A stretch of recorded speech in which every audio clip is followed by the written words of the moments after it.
I rise to ask question number 88 to the Honourable Minister for Health and Medical Services. Considering the negative media reporting, can the Minister advise this House if a review has been undertaken to evaluate the safety and the efficacy of the Human Papilloma Virus HPV vaccine? Thank you, Madam Speaker. Thank you. Honourable Minister for Health and Medical Services. Thank you, Madam Speaker, and I'd like to thank the Honourable Member for the question. Madam Speaker, the short answer to the question is yes. Many reviews and clinical trials have been undertaken to evaluate the safety of the HPV vaccine as they are for any other vaccine or any other medicine that is approved by the world's regulatory authorities for use. Madam Speaker, I can assure the Honourable Member and the Honourable Members of the House that those reviews and trials have established that the HPV vaccine is both safe and effective in protecting our women and girls against cervical cancer, a major threat to their lives and health. Madam Speaker, the Honourable Member refers in her question to negative media reporting, I quote and unquote. I wish to emphasise to this House that negative media reporting on HPV vaccine and on vaccines and immunisation in general risks driving people away from one of the most effective healthcare interventions we can offer. As such, negative reporting is unprofessional and unacceptable. So-called anti-vax campaigners, Madam Speaker, are only too keen to use naive journalists to support their misguided efforts to spread misinformation about vaccine safety.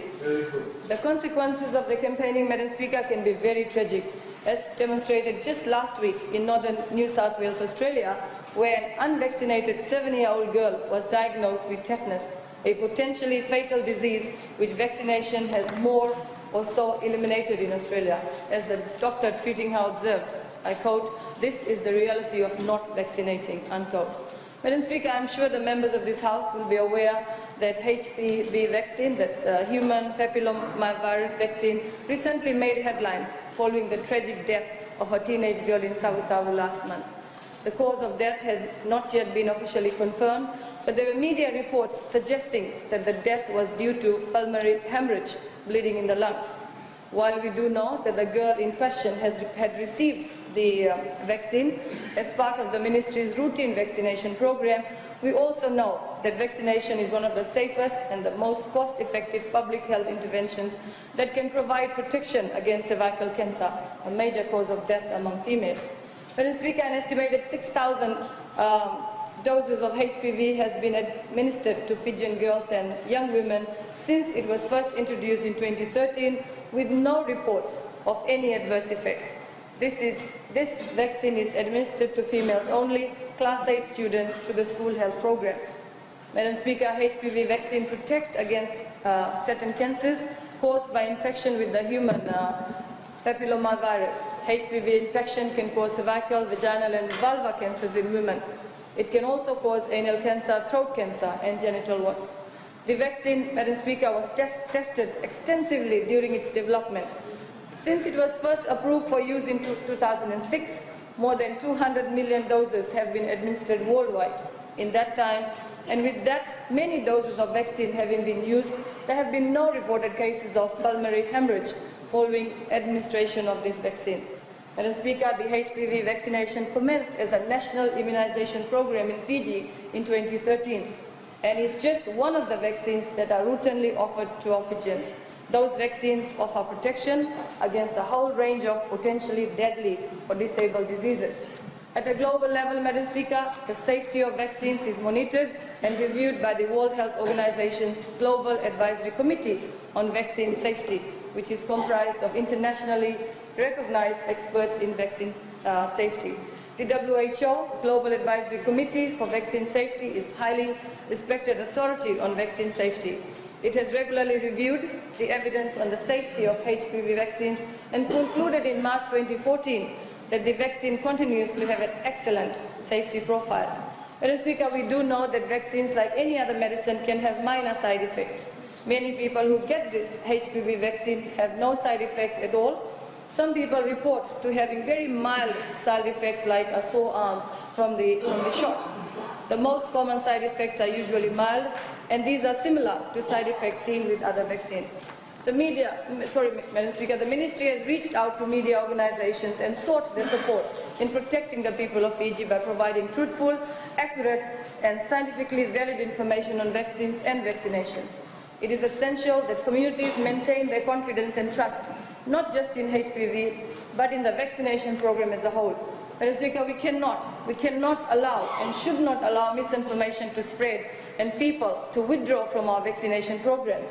If they do so, they risk exposing themselves and the wider community to potentially deadly diseases. Some honourable members may remember the horrors of smallpox. Vaccination was one of the factors that helped to wipe smallpox from the face of the earth, saving millions of lives. Honourable members with shorter memories may also recall the very real threat posed by polio. Indeed, some members may even have family members who still live with these disabling consequences. The world is on the brink of eliminating polio, largely due to effective vaccination programs. Madam Speaker, it could be argued that vaccinations have saved more lives than any other single healthcare intervention, and HPV vaccine is a valuable addition to our vaccination program. Opting out of vaccination is irresponsible. Encouraging others to opt out is inexcusable. As such, I request this August House to support the Ministry in its endeavours to raise awareness on the importance and safety of vaccines, including HPV vaccine, for the health and well-being of all our Fijians. Thank you, Madam Speaker. Thank you. Honourable Albert Maharaj. Thank you, Madam Speaker. Madam Speaker, before I ask this my question, I would like to comment that such substantive question by honourable member only shows lack of knowledge on clinical trials, how vaccines and medicines they come into the market. It's a pity these kind of questions are being asked to actually discourage our young ladies to get vaccinated. Madam Speaker, my supplementary question to Minister would be, she mentioned that 6,000 girls have received the HPV vaccine. Can you inform the House the total number of doses of HPV vaccine that have been administered by the Ministry, and if there were any severe side effects reported? Thank you. Thank you. I'd like to remind honourable members, question time, you're given 1 minute. So please allow the person asking question to make a statement if he wishes before he asks the question. Thank you. Honourable Minister. Madam Speaker, we have had reports of girls complaining of pains when injections are given in schools, redness and feeling weak, but usually these symptoms subside after a few hours, and the swelling and the redness that the girls get from the shot will take eventually a couple of days to go. So the second part of the question, Madam Speaker, we have so far from 2013 administered close to 62,900 doses of this vaccine. Thank you. Thank you. Honourable Sullivan. Thank you, Madam Speaker. Madam Speaker, I thank the Honourable Minister for her response. First and foremost, I must state that children are jewels to parents and grandparents and to our society. Yes. And if the media is airing or saying negative issues, that is the freedom of media, because they are the watchdog of society. And also media, Madam Speaker, parents have raised side effects of this vaccine, and we are only requesting that it be reviewed. And if it could be halted, to ensure that information is disseminated to the community to sort of address the fears of the safety of this vaccine. Thank you, Madam Speaker. The question is, will the program be halted to allow for a proper review so that the information are disseminated to the community to alleviate or to take away the fears of the safety of this vaccine? Particularly so because of the deaths and the side effects that have been associated or linked to this vaccine. Madam Speaker, I have mentioned that reviews have been taken to prove the safety of this vaccine, and we have tried to put a rest to the fears that the parents and the community has raised.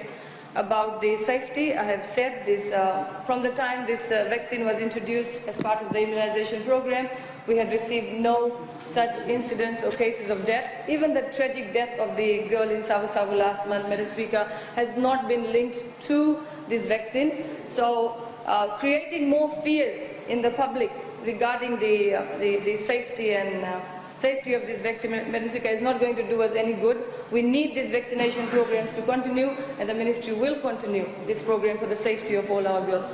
Thank you. Thank you. And lastly, Honourable Noiku.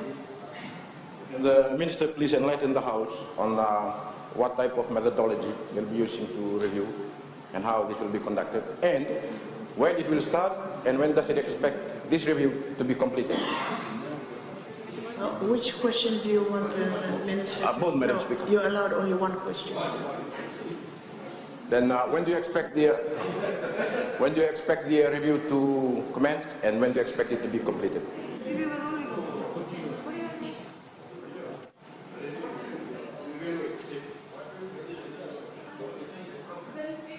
The review by WHO and other governing authorities was already completed in 2014, and that has please continue. the review has been completing, and they have said that the vaccines are safe and effective, and the programs will continue. And that's the end of it. Thank you. And I'll give the floor to the Honourable Helena Noble.